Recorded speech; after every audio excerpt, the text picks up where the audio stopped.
សាលាសង្កាត់ក្រាំងក្នុងនាពេលថ្មីៗនេះបានបើកអាឋានស្ថាបនាដាក់ប្រព័ន្ធលូថ្មីជូនប្រជាពលរដ្ឋតាមការរៀបរាប់របស់បងប្អូនប្រជាពលរដ្ឋមានដំណើរឋាននៅក្នុងសង្កាត់នេះផ្ទាល់បានឲ្យដឹងថានៅរដូវវស្សាពេលមានភ្លៀងម្ដងនោះមានស្ទះប្រព័ន្ធលូបង្ហូរទឹកលិចជាប្រចាំមានផលលំបាកណាស់តែពេលនេះបានឃើញក្រុមការងាររបស់សង្កាត់ខាងក្នុងដឹកនាំដោយលោកសឿនសួរចៅសង្កាត់បានចោះមកដូរប្រព័ន្ធលូថ្មីធំជាងមុនបែបនេះពួកគាត់សប្បាយចិត្តជាមួយគ្នានេះលោកសឿនសួរបានលើកឡើងថា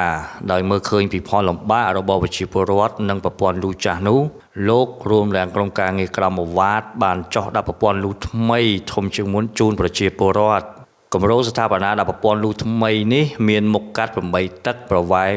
1800 ម៉ែត្រស្ថិតនៅក្រុមទី7ភូមិក្រាំងអង្ក្រងសង្កាត់ក្រាំងក្នុងខណ្ឌសែនសុខរាជធានីភ្នំពេញដោយប្រើថវិកាមូលនិធិអភិវឌ្ឍរបស់សង្កាត់ឆ្នាំ2025 100%ក្នុងនោះក៏មានផលប៉ះពាល់មុខលំនៅឋានរបស់បងប្អូនប្រជាពលរដ្ឋមួយចំនួនផងដែរប៉ុន្តែដោយមានការយោគយល់ពីបងប្អូនប្រជាពលរដ្ឋធ្វើឲ្យដំណើរការដាក់ប្រព័ន្ធលូបានយ៉ាងរលូនលោកចៅសង្កាត់បានថ្លែងអំណរគុណដល់ប្រជាពលរដ្ឋទាំងអស់ដែលបានសហការនិងសំណូមពរដល់ប្រជាពលរដ្ឋផងដែរពេលដែលបានប្រព័ន្ធលូថ្មីហើយសូមចូលរួមថែរក្សាទាំងអស់គ្នាដើម្បីក្នុងមូលដ្ឋានសង្កាត់របស់យើងមានសោភ័ណភាពល្អជាមួយគ្នានេះអង្គភាពសារព័ត៌មានទូទាំងអនឡាញពិភពលោកក៏បានជួបសម្ភាសជាមួយលោកចៅសង្កាត់ក៏ដូចជាបងប្អូនប្រជាពលរដ្ឋផងដែរសូមទស្សនាស្ដាប់លោកចៅសង្កាត់បានបញ្ជាក់បន្ថែមនិងស្ដាប់ពីចំណាប់អារម្មណ៍របស់បងប្អូនប្រជាពលរដ្ឋបាទជំរាបសួរទស្សនិកជនទាំងអស់ខ្ញុំបាទឈ្មោះសឿនសួរចៅសង្កាត់ក្រាំងក្នុងខ្ញុំសូមជម្រាបជូនអំពីការអភិវឌ្ឍនៅក្នុងសង្កាត់ក្រាំងក្នុងនៅឆ្នាំ2025នេះគឺយើងបានលើកគម្រោង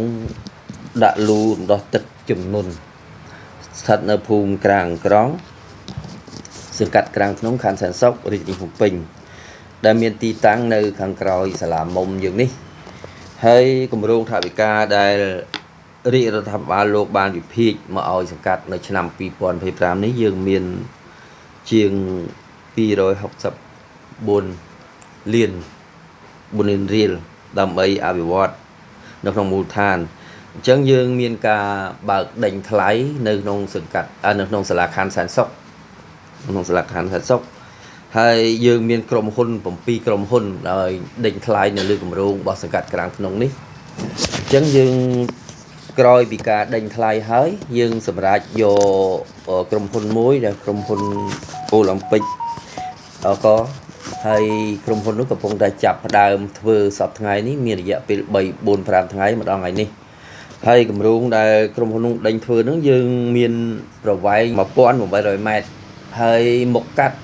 0.80 បាទន័យថាលូមានផ្ចិតរបស់វា8ទឹកបាទ8ទឹកហើយមានប្រវែង 1800 ម៉ែត្រ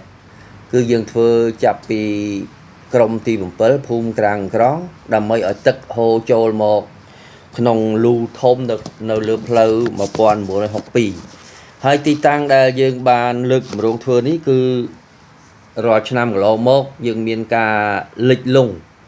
ដោយជួនកាលយើងសុំខាងម៉ាស៊ីនបូមទឹកពីសាលាខណ្ឌដើម្បីយកមកបូមទឹកជូនបងប្អូនជាប្រវត្តិយើង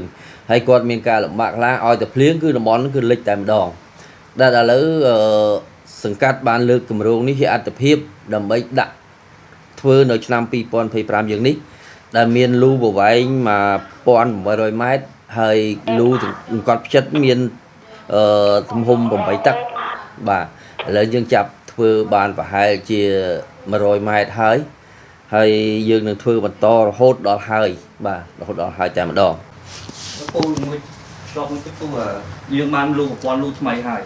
ពូមានផ្ដាំញ៉ាដល់បងប្អូនប្រជាពលរដ្ឋគាត់ចូលរួមថែសារបាទអរគុណក្នុងនោះដែរខ្ញុំបាទសូមសំណូមពរដល់បងប្អូនប្រជាពលរដ្ឋដែលនៅជាប់នឹងផ្លូវគម្រោងលូរបស់យើងនេះសូមបងប្អូនមេត្តាធ្វើយ៉ាងណាជួយសហការជាមួយអាជ្ញាធរសង្កាត់ក៏ដូចជាខាងក្រុមហ៊ុនដើម្បីយើងចាប់ផ្ដើមការធ្វើនេះឲ្យបានលឿនក្នុងការប៉ះពាល់អ្វីបន្តិចបន្តួចសូមឲ្យបងប្អូនប្រជាពលរដ្ឋយើងយកចិត្តទុកដាក់ហើយក្រោយពីយើង đã hơi xong mọi bong ôn chụp rútទាំងអស់លោកមេតាធ្វើម៉េចជួយការពារទាំងអស់គ្នាទីមួយហាមមិនអោយឡានធំពេកចូលតាមផ្លូវនោះហើយឥឡូវហ្នឹងក្រោយពីយើងដាក់លូហើយយើងធ្វើជាខ្នែងនៅតាមរយៈមួយដើម្បីឲ្យបងប្អូនយើងបញ្ចូលទឹកចេញពីផ្ទះមកចូលក្នុងលូនឹងតែម្ដងបាទឲ្យមានភាពងាយស្រួលដល់បងប្អូនប្រជាពលរដ្ឋយើងបាទសូមអរគុណបាទជំរាបសួរអ្នកមិញបាទចាអ្នកមិញមានឈ្មោះអីដែរមកសុខសុភាពរស់នៅភូមិសង្កាត់ ក្រាងក្នុងឃុំក្រាងក្រងខាងសែនសុខភ្នំពេញចាបាទអ្នកមិញនៅថ្ងៃនេះហើយក្មួយបានចុះមកយកព័ត៌មានបាននៅក្នុងសង្កាត់មូលដ្ឋានយើងបានដាក់ប្រព័ន្ធលូថ្មីធំជាងមុនអ្នកមិញមានអារម្មណ៍បែបណាដែរខ្ញុំសប្បាយចិត្តណាស់ព្រោះរាល់ដងទឹកលិចផ្ទះខ្ញុំក៏ទឹកចូលផ្ទះគាត់ទឹកចូលហើយបានក្រុមសង្កាត់បានធ្វើខ្ញុំអរគុណច្រើនណាស់បានធ្វើផ្លូវអញ្ចឹងទៅបានធ្វើដាក់លូអញ្ចឹងទៅប្រជាជនគឺអទាំងអស់គ្នាណាអូនចាខ្ញុំសូមអរគុណដល់កម្មាភិបាលទាំងអស់ដែលដឹកនាំក្នុងឃុំយើងហ្នឹងណាសូមឲ្យបានដឹកនាំបានល្អទៅមុខទៀតទៅណាអូនណាចាសួរចាបាទចាជំរាបសួរបងចាមានឈ្មោះចម្ប៉ាបងរស់នៅភូមិសង្កាត់ភូមិក្រាងអង្ក្រងសង្កាត់ក្រាងក្នុងបាទចា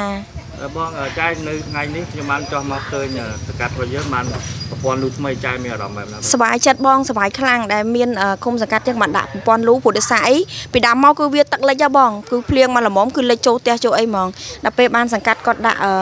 ប្រព័ន្ធលូអីទៅខាងប្រជាជនយើងគឺសប្បាយចិត្តទាំងអស់គ្នាហ្មងបងចាស្រួលបងសប្បាយចិត្តចាមានថ្លែងអំណរគុណដល់ចៅចាសូមថ្លែងអំណរគុណដល់ចៅសង្កាត់ទាំងអស់ហើយថ្នាក់ដឹកនាំដែលគាត់បានមកជួយខាងភូមិសង្កាត់ខ្ញុំហ្នឹងណាបងគឺអរគុណគាត់ខ្លាំងមែនតើហ្មងចាអរគុណបងចាជំរាបសួរពូបាទជំរាបសួរក្មួយជំរាបសួរបាទពូទីស្អីពូមានឈ្មោះពូឈ្មោះអ៊ូដារ៉ារស់នៅភូមិសង្កាត់ក្រាំងក្រងក្រាំងធ្នងសែនសុកភ្នំពេញបាទ